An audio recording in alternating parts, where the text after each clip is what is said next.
Did you know? Cloud's trademark Buster Sword was originally planned to appear in Final Fantasy X and was going to be an equipable weapon for Tidus. The sword is still in the game's code and can be put back into the game by hacking. When Tidus swings the sword, he attacks with the blunt side of the sword, similar to Angel Healui and Zack Fair, the previous owners of the sword before Cloud. There's also a fairly unknown detail about Cloud's use of the Buster Sword. Some design documents show that the brace between the 3 straps on his back is also a magnet that keeps the sword in place. Design documents also reveal that Cloud's hair was originally going to be slicked back and black rather than spiky and blonde. This was meant to show a contrast between Cloud and Final Fantasy VII antagonist Sephiroth, whose hair was bright silver and flowing. This slicked back look was also planned to reduce the amount of polygons in Cloud's model, as the developers were uncertain about the power of the upcoming 3D consoles. This unused design for Cloud appears to have inspired Zack Fair's design. Zack has multiple connections with Cloud, and was one of the last characters in the game to be designed by Tetsuya Nomura. Similar changes happened to Final Fantasy X's Tidus. Beta footage of the game shows Tidus with black hair.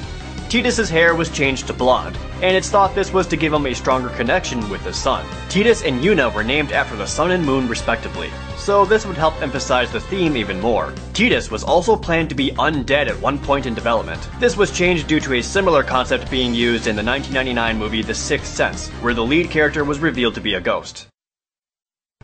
Although Final Fantasy games usually stand on their own and each game has an unconnected story, the worlds of Final Fantasy VII and Final Fantasy X actually take place in the same universe and on the same timeline. In Final Fantasy X-2, the characters Shinra and Rin discuss the potential of using the Far Plane, which is essentially a resting place for the dead, as an energy source. Shinra then speculates that the technology needed to refine the Far Plane's energy wouldn't exist for many years. In the Final Fantasy X-2 Ultimania guide, series writer Kazushige Nojima stated that Rin would later fund Shinra's efforts to refine energy from the Far Plane, but the experiments failed. Shinra's descendants would then travel to Final Fantasy VII's planet, Gaia, 1,000 years after the events of Final Fantasy X-2, when space travel was possible. They would go on to found the Shinra Electric Power Company, and set in motion the events leading up to Final Fantasy VII. Kefka Palazzo's iconic laugh featured in Final Fantasy VI can be found in Final Fantasy VII. If the player goes to the Ghost Square at the Gold Saucer and interacts with the Green Pumpkin, a slightly altered version of Kefka's laugh will play.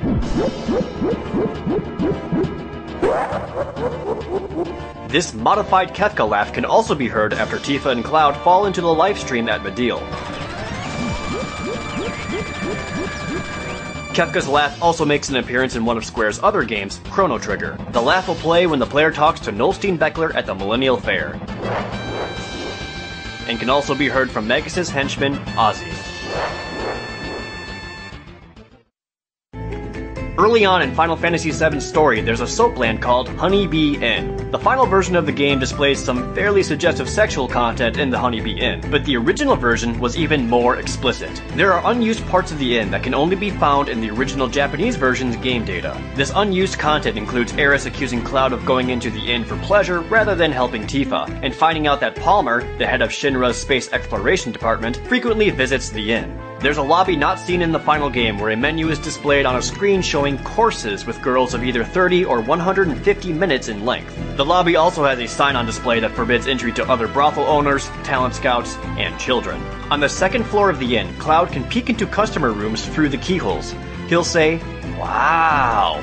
Then a message will display saying, "We apologize, but the following contains material unsuitable for the general public." In the waiting room, you can talk to a man who gives you what he believes to be Tifa's underwear. He claims they're the real thing, explaining that he took them from the clothesline behind Tifa's shop in 7th Heaven. Inspecting these mystery panties states that they have a childish design, suggesting they aren't Tifa's, but Marlene's. Marlene is the young adopted daughter of Barrett, and is looked after by Tifa. While we're on the subject of the Honeybee Inn, in the final version of the game, if you look into one of the occupied rooms through a keyhole, you can actually see a mini Kate Sith inside, jumping up and down in a bathtub.